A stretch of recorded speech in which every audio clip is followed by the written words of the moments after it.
이게 익숙한 단어가 아니라서 그래요. 여기서 조금 설명을 하자면은요, 규빗이라는 단어가 나왔죠, 그죠? 규빗이라는 단어가 나왔는데 규빗이라는 거는요, 예전에는 자가 있었을까요, 없었을까요? 없었어요. 자가 없어가지고 그 자를 만드는데 뭘로 했냐면요, 잠시만요. 여기 걷어질라나? 걷어진다.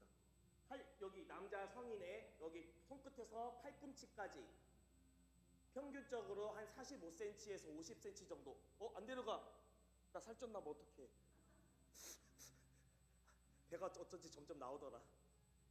요즘 제 아내가 제 등짝을 요즘 때려요 자꾸. 그만 좀 먹으라고. 그만 먹어야겠다 진짜. 네, 아무튼 그것을 한 규빗이라고 얘기를 합니다. 그래서 성경에서 나오는 규빗은 대략 45cm에서 50cm, 여기 손가락 끝에서 팔꿈치 끝, 성인 남자 기준이에요. 평균적으로 그것을 이야기한다라고 생각을 해주시면 돼요. 그래서 두 규빗 반이면 50cm 두 개면 100cm 반이면은 130cm 정도 된다. 막 이런 식으로 그냥 대충 생각을 하시면 됩니다. 그리고 여러 가지들이 나오는데 한번 천천히 가봅시다. 여러분 중에 혹시 나 헌혈해봤다 손? 생각보다 많지는 않으시군요. 네, 저는 20대 때, 그러니까 한 재작년쯤이 되겠죠. 20대니까 제가, 그죠? 고마워. 한창을 했었어요. 그래서 몇 회 이상 하면은 상장과 경품도 주는 것도 받고, 그리고 그 혈소판 그 뭐죠? 그 갑자기 이름을 잊어버렸네요. 결핵 그 헌혈 하는데 몸에 백혈소인가 적혈구인가 그게 줄어들어서 암 걸리는 혈액암 걸리면은, 근데 그거를 신청을 하면은 그게 만분의 1인가 확률로 맞으면은 이거 헌혈을 그거 해주면은 그 사람이 나을 수 있는 그런 것도 제가 신청을 하고 막 그랬습니다. 근데 요즘은 좀 안 한 지가 됐는데 그때 한창 열심히 한 이유는요, 지금은 사라졌는데 그때는 1회당 문상 5천 원을 줬어요. 셌죠? 아니면 지금도 그거는 있는 것 같아요. 영화 공짜로 영화 티켓을 주거나 햄버거 세트를 주거나 여행 용품 세트, 우산, 화장품 세트 등등 이런 것들을 줍니다. 저는 주로 문상을 받았습니다. 하면 참 좋은 것이 음료수와 과자를 마음껏 먹는 거. 이게 최고 좋았어요. 그리고 여름쯤 되면 이렇게 냉동고가 하나 이렇게 나와 있어요. 그래서 뭐예요 하면은 아이스크림이 꽉 차 있어. 마음껏 먹으래. 최고지 않아요? 그리고 만화책도 있고 그랬습니다. 근데 인터넷에 보니까 어떤 사람이 이런 글을 올렸더라고요. 제목도 참 재밌습니다. 뭐냐면은 제목은 헌혈을 하는 불순한 동기입니다. 그 이유는요, 헌혈을 하면은 3번의 식사가 되더라라는 얘기입니다. 어떻게 3번의 식사가 되냐? 자, 이렇게 합니다. 이 사람은 평일 오후 늦게 간다고 해요. 그러면 사람들이 많이 없대요. 그래서 앉아서 조금 기다리면서 과자랑 음료수를 막 먹는 거예요. 그러면 점심 한 끼가 떼어지는 거예요. 그리고 헌혈 후에는 눈치를 안 보고 막 먹습니다. 그렇게 저녁을 때웁니다. 그리고 기다리면서 상품을 받는 거는 당연히 햄버거 세트를 받고, 그러면 그 다음날 한 끼가 또 때워진다. 이렇게 3번의 식사가 되더라는 겁니다. 그래서 거기 분들은 내가 자주 오니까 아우 착하네 정말 열심히 하네요 하지만 자기는 그저 식사하기 위함이라며 민망하다라는 그런 글이 본 적이 있는데, 이런 짠한 글을 봤는데 말하고 보니까 내가 예전에 했던 거하고 비슷해. 나도 그랬거든요.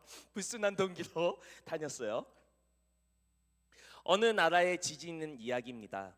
사실 원래는 이제 다른 이야기를 준비했었는데요. 부흥회 때 이번에 강사님께서 조성중 목사님께서 말씀을 전해주시면서 한 하나의 이야기인데 그게 너무 와닿고 오늘 말씀의 적용이 너무 정확하게 되어서 그것으로 대체합니다. 어느 나라에 1900년대 초반에 큰 지진이 일어났다고 합니다. 이번에 튀르키예하고 시리아도 엄청난 지진 때문에 지금 5만 몇천 명이 사망자가 일어나고 계속해서 늘어나고 있죠. 여기도 비슷한 규모가 일어났나 봐요. 여기도 5만 명이 넘는 사람들이 죽었습니다. 건물들이 주저앉고 사방이 아비규환이 되었습니다. 사람의 힘으로 어떻게 할 수 없는 규모의 사건이 터지게 된 것이지요. 그런 가운데 무너진 건물, 그 안에 자그마한 공간이 하나 있었나 봅니다.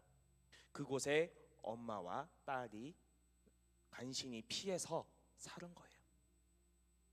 다행히 상처를 입거나 하지는 않았지만 문제는 무너진 건물을 뚫고 나올 힘이 없었습니다. 그래도 포기하지 않고 계속해서 목소리를 높여서 살려주세요, 살려주세요라고 외쳤지요. 하지만 구조대가 오지를 않았던 겁니다. 아마도 좀 사람들이 많이 산 곳에서 조금 떨어진 곳이었나 봐요. 그래도 포기하지 않고 살려달라고 했지만 그때가 겨울이어서 영하로 떨어지는 날씨, 깜깜한 곳, 그리고 무엇보다도 언제 이 건물이 무너져 내릴지 모른다는 그 공포, 그리고 배고픔, 이런 것과 계속해서 싸우고 있었습니다. 날이 갈수록 배는 고파오고 힘은 떨어졌습니다. 그래서 지쳐서 잠드는 시간이 점점 늘어나게 되었습니다. 특히 누가 힘들었을까요? 어린 딸이 힘들었습니다. 견디기 어려웠습니다. 그래서 종래에는 그냥 완전히 정신을 잃고 완전히 그냥 기절하는 정도까지 가버리고 있습니다. 엄마는 어떻게라도 뭐라도 조금이라도 먹을 것이 없을까 막 사방팔방을 만져보았지만 아무것도 없었지요. 그런데 마침 한순간 손길에 닿은 무언가가 있었습니다. 그것은 유리 파편이었어요. 그리고 엄마는 망설이지 않고 그 유리 파편으로 손을 그어서 피를 떨어뜨려서 아기 입에 댑니다. 아이는 의식을 거의 잃은 상태나 마찬가지였기 때문에 본능적으로 그것을 쪽쪽 빨아서 먹게 되죠. 목도 말랐을 테고 배도 고플 테고. 그렇게 며칠이 지났을까요? 구조대는 아이의 울음소리를 듣고 건물 잔해를 파내기 시작을 합니다. 파내보니 아이가 비교적 굉장히 오랜 시간 갇혀 있었던 것을 생각하면 비교적 멀쩡한 상태로 발견이 되었다고 합니다. 다만 옆에 엄마가 시신으로 발견이 되었다고 합니다. 이것이 굉장하게 큰 이슈가 되었었다고 합니다. 이렇게 피는 남을 살릴 때 사용이 되기도 하고 남의 피를 흘리게 하면 남을 죽이게 할 수 있는 것이 피입니다. 그래서 성경에서는 피를 생명이다, 피는 곧 생명이다, 이렇게 말씀을 합니다. 저는 소설을 굉장히 좋아합니다. 미스테리나 역사 이런 부분에 대해서 굉장히 좋아하고 추리 소설을 굉장히 좋아해서 예전에는 홈즈 막 이런 거, 루팡 이런 것들을 모르나 미안해 네, 많이 읽었고요. 특히 한때는 예수님에 관련된 소설들을 정말 많이 읽었던 것 같습니다. 다큐도 많이 보고요. 그런데 예수님에 대해서 제일 많이 다룬 부분들이 두 가지가 있는데, 하나는 마지막 식사, 최후의 식사 때 드셨던 잔, 성배라고 하는데 그것이 어딨냐라고 찾는 과정, 그리고 또 하나는요 언약궤 혹은 법궤라고 하는 것을 찾는 이야기들이 참 많이 나왔습니다. 그래서 관련된 서적들을 많이 읽었던 기억이 났는데, 그리고 영화도 많이 보았었습니다. 그런데 특히 이제 인디아나 존스라는 그런 만화에서 이 언약궤, 법궤 그리고 성배에 대해서 찾는 여정을 다뤘는데요. 이 언약궤로 불리는 이 물건이 소설이나 영화에 많이 등장하는 이유가 있습니다. 그것은 언약궤를 보면 죽는다, 보는 즉시 죽는다라는 것이 명시가 되어 있습니다. 그래서 신비감을 굉장히 조성하는 겁니다. 특히 유명한 말씀이 사무엘상 5장에 보면은 언약궤를 블레셋에 빼앗긴 장면이 나옵니다. 근데 뺏긴 이야기도 되게 웃깁니다. 블레셋과 전쟁을 하면서 싸우는데 자꾸 지는 거예요. 지니까 사람들이 그러면 우리 언약궤의 힘을 빌리자 해가지고 그 언약궤를 가져다가 놓습니다. 그러면 우리가 전쟁에서 이길 거야, 승리할 거야. 왜? 하나님이 함께 하신다고 했으니까 하면서 전쟁터 한복판에 그것을 가지고 옵니다. 블레셋 사람들이 그 소식을 듣고 놀랐습니다. 왜냐하면 블레셋 사람들도 알았어요. 워낙 소문이 짱짱하니까. 누구에 대해서? 하나님에 대해서. 오, 하나님이 함께 하시는 저 언약궤를 가지고 왔다고 우리 지는 거 아니야? 하면서 벌벌벌 떨고 불안에 떨었습니다. 하지만 뭐 어쩌겠습니까? 위에서 까라면 까야지. 군대는 그런 곳이에요. 남자들 각오해야 돼. 아무튼 자, 전쟁의 결과가 어떻게 되었을까요? 언약궤를 가지고 왔는데도 졌어요. 대패를 합니다. 완패를 합니다. 그리고 심지어 언약궤까지 빼앗기는 일이 일어납니다. 블레셋은 승리 물품으로 이 언약궤를 챙겨서 자기들 신전, 자기들이 모시는 신 앞에 당당하게 내어놓습니다. 왜냐하면요, 당시 전쟁은 그냥 단순하게 영역의 확장의 의미도 있지만 그것보다도 신들의 전쟁이었거든요. 무슨 의미냐 하면은요, 한 나라 대 한 나라, 민족 대 민족의 전쟁이 땅의 정복의 개념도 있지만 내가 섬기는 신이 더 세다, 더 위에 있다를 증명하는 것이 곧 전쟁이었습니다. 정복은 덤이었고요. 그래서 블레셋과 이스라엘이 싸웠는데 이스라엘이 졌습니다. 그러면 사람들이 생각하기에 누가 섬기는 신이 더 세다고 여겨질까요? 당연히 블레셋이 섬기는 신이 세다라고 여길 겁니다. 그렇기 때문에 블레셋 사람들이 전리품으로 이 언약궤를 챙겨서 자신들 신전에 보란듯이 딱 놓은 겁니다. 야, 별거 아니네. 우리 신이 훨씬 세. 이렇게 이야기를 하는 겁니다. 그런데 이들이 다곤이라는 신을 섬겼는데 다음 날 하는 소리가 나는 거예요. 그래서 놀래서 사람들이 신전으로 우르르 달려가니까 어떤 일이 생겼냐? 언약궤 앞에 세워져 있는 다곤 신상이 스스로 무너져서 와장창 깨진 겁니다. 그리고 전염병이 돌기 시작을 해요. 그래서 이 사람들이 무서워서 언약궤를 소가 끄는 수레에 싣고 놓았습니다. 이 소가 이끄는 곳으로 저절로 가는 곳에 보내자. 여기에 있거나 다시 우리한테 돌아오면 이거는 우리 거고, 이게 이스라엘 진영으로 보내면 그대로 보내자 하고서 탁 놓고 뒤로 물러서자마자 소가 어디로 갔을까요? 이스라엘 지역으로 가는 겁니다. 네.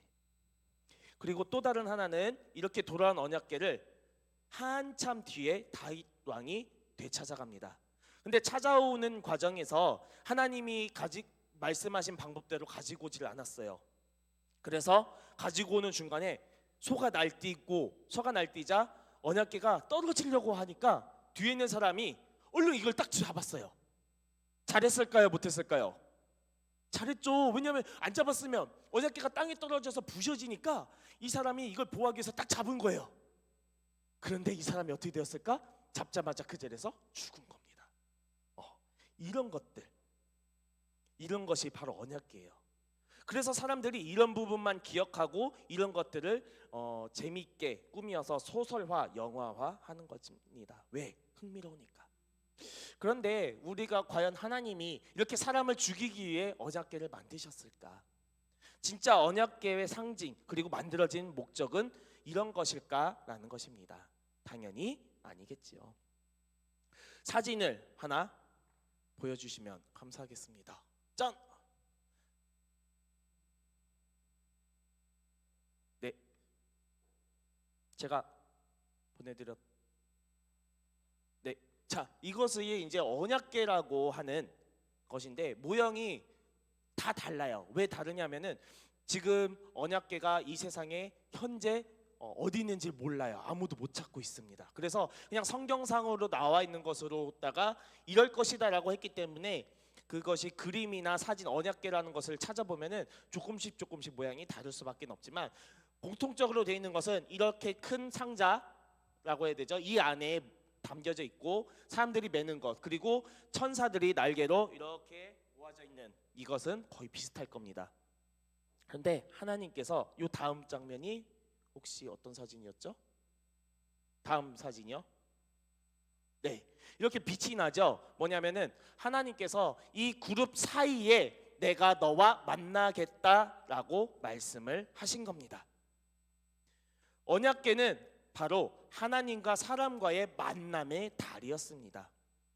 하나님께서 여기라는 것은 이 언약궤, 이 사이에서 너와 만나겠다, 오직 이곳을 통해서만 만나겠다라고 하신 것입니다. 그런데 이 자리에서 하나님과 만나는데 절대로 그냥 나오면 안 됩니다. 왜냐하면 하나님은 죄를 싫어하시기 때문이죠. 수련회 때 설교 기억해요? 고마워. 기억 안 해줘서. 자, 넘겨주세요. 네, 거기 1년에 딱 한 번 이스라엘 사람들은 하나님을 만나러 이 지성소 언약궤가 있는 곳까지 나아갈 수 있는데, 그런데 그것도 모든 사람들이 다 갈 수 있는 것이 아니었어요. 대제사장만 1년에 한 번 들어갈 수가 있었습니다. 대표로. 이것을 하나님을 만나기 위해 가야 되는데 그냥 갈 수 있는 것이 아닙니다. 자, 다음이요. 우리 다 기억할 거예요. 보면은 이렇게 하나님께 드릴 제물을 가지고 와서 다음이요. 머리 위에 모든 이스라엘의 죄를 고하고, 하나님, 우리 이스라엘이 1년 동안 하나님께 모든 죄를 지었습니다. 하나님 용서해 주십시오. 기도하고 칼을 들어서 찔러서 피를 내고, 다음이요. 각을 뜨고, 그리고 하나님께 불로 훅 태워서 드립니다. 그리고 피를 받아서 그 피를 가지고 언약궤가 있는 곳까지 나아가서 언약궤의 귀퉁이에다가 피를 뿌리면서 하나님께 기도를 합니다. 그런데 누가 간다고요? 대제사장이 한 명만. 수시로 갈 수 있다고요? 죄 지을 때마다? 아니요. 1년에 딱 한 번만 하나님이 직접적으로 만나시는 곳을 갈 수가 있었다라는 것입니다. 이것을 다음 장 넘겨주시면 이렇게 큰 막으로 가려져 있었던 거예요. 그래서 평소에는 이곳까지 못 들어갔어요. 이곳도 대제사장이 마구잡이로 들어가면 그냥 죽었습니다. 그냥 1년에 딱 한 번 정해진 날만 들어갈 수가 있었어요. 나머지는 이곳에서만 예배를 드렸어요. 그러니까 교회로 따지면 제가 서 있는 이곳, 이 자리, 저 나봐요. 이 자리에 언약궤가 여기가 있었고, 여기가 큰 막으로 두껍게 쳐져 있었던 거예요. 저도 그 당시였다면 궁금해, 뭐지 하는 순간 이렇게 딱 죽었다는 겁니다. 그런데 이것을 어떻게 했냐? 넘겨주세요. 예수님의 십자가 사건으로 예수님이 이 휘장을 확 찢어버리신 겁니다. 예수님이 십자가에 달려 돌아가시고 나서 사건들이 생겼는데 그 중에 하나가 바로 이 휘장이 찢어진 사건이 제일 먼저 일어났습니다. 왜 찢어졌냐? 자, 그때도 질문했지만 들어봐 주세요. 이 찢어졌는데, 찢어지고 나서 사람들이 이게 무슨 일이야 하고 궁금해서 이렇게 조심스럽게 들어가 봤겠죠. 그런데 이렇게 들어간 사람이 죽었을까요? 안 죽었을까요? 안 죽었어요. 그 전에는 죽었는데 안 죽었어요. 왜 안 죽었을까? 예수님께서 십자가에서 피를 다 쏟으시고, 그런데 그 피를 흘리신 이유가 뭐예요? 우리의 죄를 다 십자가에 짊어지고 돌아가셨기 때문에 하나님은 예수님의 그 피를 보고 우리를 용서하신 거예요.